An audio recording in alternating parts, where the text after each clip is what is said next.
गोपालपुर नगर परिषद पैक्स बोल सकते।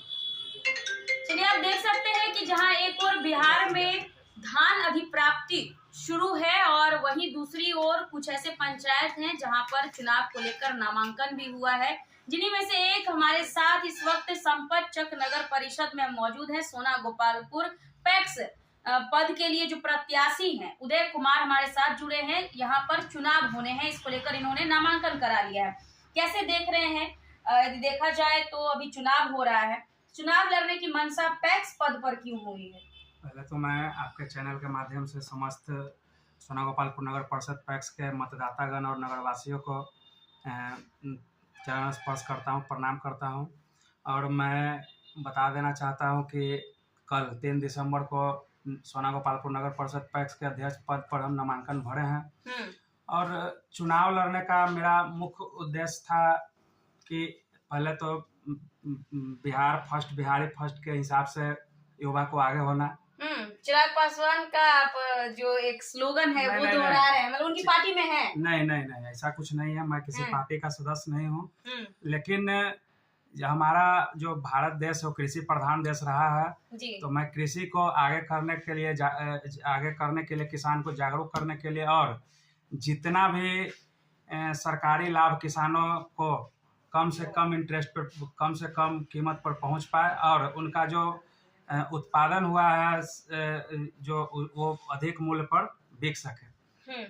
और जितने भी हमारे सोना गोपालपुर नगर परिषद पैक्स के किसानगण हैं वो विगत 10 वर्षों से मायूसी के घेरे में जी रहे हैं। वो आत्महत्या करने तक के अति में है, क्योंकि बार जब बाढ़ आ जा रहा है तो बाढ़ राहत कोष नहीं मिल पा रहा है, फसल नष्ट हो जा रहा है। अभी तो सरकार ने मोंथा तूफान में जो नष्ट फसल है उसके लिए अनुदान को लेकर फॉर्म भरवाया जा रहा है किसानों से। यही तो है कि यहाँ के जो पिछले बार नगर परिषद सोना गोपालपुर पैक्स के जो चुनाव अध्यक्ष पद के जो थे वो अध्यक्ष जी, उन्होंने किसान को कोई लाभ दिलाने का काम नहीं किया।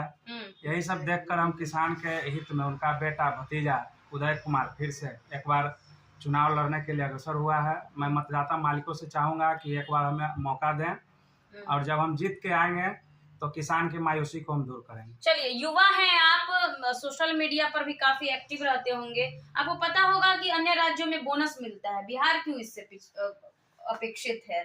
बोनस क्यों नहीं मिल रहा है किसानों को? इसको लेकर क्या सोच है आपकी? देखिए, बिहार सरकार चाहती है कि टोटल किसान को हम जो अनुदान है वो मुहैया कराएं, लेकिन यहाँ जागरूकता नहीं रहने के कारण, जागरूकता क्या, बोनस तो राज्य सरकार ही देगी ना? राज्य सरकार देगी, लेकिन जो नगर परिषद के ये पैक्स अध्यक्ष जो लोग होते हैं, जिसको कृषि साख समिति का अध्यक्ष कहा जाता है, वो जब तक नहीं जागरूक किसान को करेंगे तो किसान को कैसे लाभ मिलेगा। तो मैं यही कहना चाहता हूँ कि किसान लोग एक बार हम पे विश्वास करें, इसके आगे जो भी होगा उनके हित में होगा और आशीर्वाद दें। आप मांग कीजिएगा यदि बनिएगा तो सरकार से। सिर्फ बोनस ही नहीं है, जितने भी कार्यकारी योजना है किसान से संबंधित, मैं टोटल योजनाओं का डायरेक्ट उन्हें लाभ देने का काम करूंगा, लाभान्वित करवाऊंगा। और इसमें एक पीडीएस भी आता है, तो पीडीएस में मैं यही कहूंगा कि जितने भी गांव क्षेत्र के रहने वाले लोग हैं सभी को बहुत नजदीक में उनको चावल गेहूं मुहैया कराया जाएगा। अच्छा, यदि देखा जाए तो पैक्स अध्यक्षों का चुनाव हमने देखा है, काफी कह सकते हैं कि मुश्किल होता है जीतना, क्योंकि कहा जाता है, ये हवाला दिया जाता है कि उन्हीं किसानों को पैक्स अध्यक्षों के द्वारा जोड़ा जाता है क्योंकि उनके पास ये है, पावर है कि जो उनके वोटर होते हैं। इन सब चीजों को सोचते हुए क्या आपको लग रहा है? यही कहना चाहता हूँ कि जो जनता के प्रतिनिधि लोग होते हैं उनको जब पावर मिलता है तो उनका पावर को मिसयूज नहीं करना चाहिए।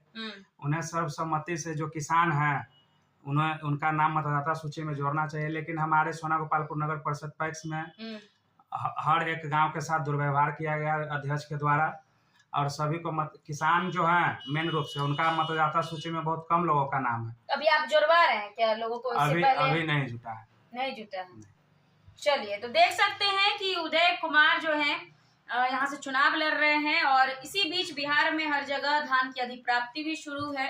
बहरहाल खबरों में इतना ही, देखते रहे।